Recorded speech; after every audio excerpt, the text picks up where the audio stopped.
Kapag laging nasi-stress, panay nakatataba ang kinakain. At kapag di naman nag-eehersisyo, mas malaki ang tsansang tumaas ang presyon.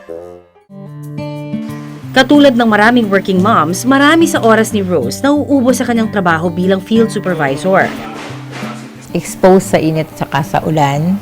Tapos, ang pinaka-exercise ko yung lakad. Tapos, kaya yun madali ako mapagod. Sa edad na 51, aminado siyang nag-aalala siya sa kondisyon ng kanyang katawan at kalusugan. 14 na taon na raw kasi siyang may alta presyon. Nagsimula yung pagiging hypertensive ko nung pinanganak yung bunso ko. Posibleng naman ako yun sa mga magulang ko. Minsan nga raw umabot na sa 180/120 ang kanyang blood pressure.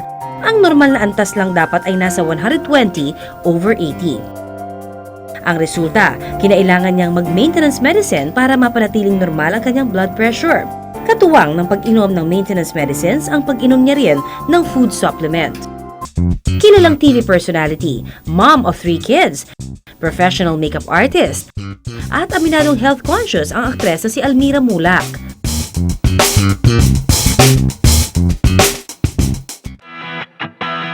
Ngayong araw, kasama ang isang gym instructor, sabay na mag-workout sina Almira at Rose. Kontra high blood na, mas nakapagpapasexy pa.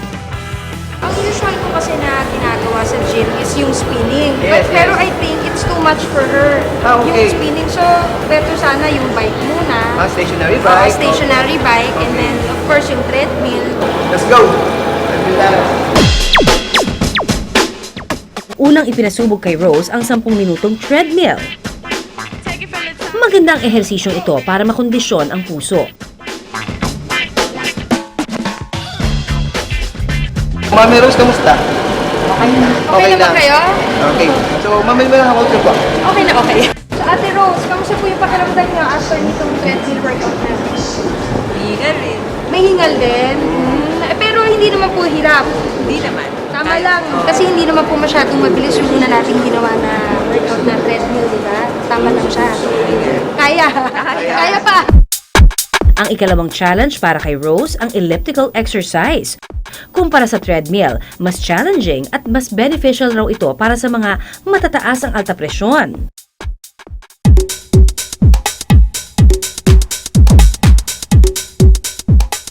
Mami Rose, sana mas challenging. Ito po ba o yung treadmill? Ito.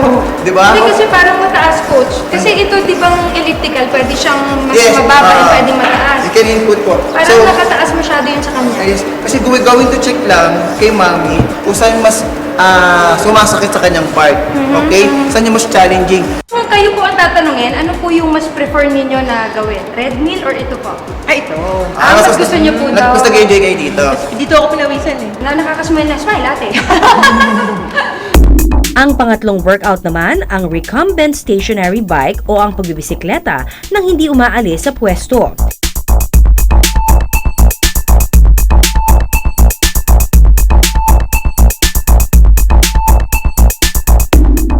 Siyempre, kailangan, tulad na sabi ko kanina, gradually lang.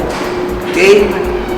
Para hindi mabigla si ate. Yes, kasi pupunta natin muna dito, we have 2 goals, di ba? Short-term goals muna, then long-term goals. Paalala po sa mga matataas ang blood pressure katulad ni Rose, mahalaga pong kumonsulta muna sa inyong doktor at gym trainer para malaman ang workout na kailangan at aakma sa inyong kalusugan. Pagdating sa dieta, umiwas sa mga fatty food at mga maalat na pagkain. Matapos ang tig sa 10 minutong trial sa 3 cardiovascular exercises, alin kaya ang mas feel na subukan ni Rose in the future? Sabi mo, mas challenging sa'yo yung pangalawa, which is the elliptical machine. Bakit po? Paano niyo po nasabi, ma'am?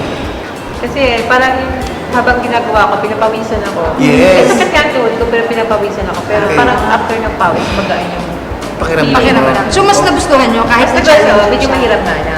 Important lagi yung yung mag-cool down and of Yes. course yung stretching. Para po the next day hindi po sasakit yung mga kasuka-suka natin, yung mga buto-buto kasi of course na-stretch po yan nung nag-exercise tayo. Sa tamang diet, exercise, pag-inom ng prescribed medicines at mapagkakatiwalaang food supplements at syempre healthy lifestyle, mapapanatiling normal ang blood pressure at malusog ang ating mga puso.